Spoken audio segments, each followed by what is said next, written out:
యెషయా గ్రంథం 4వ అధ్యాయం 6వ వచనము. శక్తి చేతనైనను బలము చేతనైనను కాక నా ఆత్మ ద్వారానే ఇది జరుగునని సైన్యములకు అధిపత్యగు యెహోవా సెలవిచ్చెను. అలనాడు ఫిలిష్తీయుడైన గొల్యాతు ఇశ్రాయేలు పైకి యుద్ధానికి దిగినప్పుడు సౌలు సైన్యము కూడా యుద్ధానికి బయలుదేరినప్పటికీ గొల్యాతు యొక్క ఎత్తుని, బలాన్ని, శక్తిని చూచి చాలా భయపడ్డారు.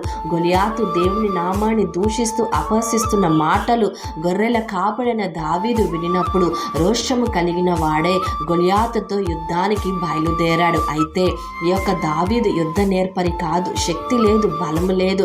జీవము కలిగిన దేవుని ఆత్మ ద్వారా గొల్యాతును నేను జయించగలుగుతానన్న విశ్వాసముతో ఒక రాయుడు తీసుకొని వడిసెతో విసిరి కొట్టినప్పుడు గొల్యాతు యొక్క నుదుటి మీద తగిలి బోర్లా పడి ఆ యొక్క ఫిలిష్తీయుడైన గొల్యాతు మరణించినట్టుగా మనం చూస్తున్నాం. యుద్ధము యెహోవాదే.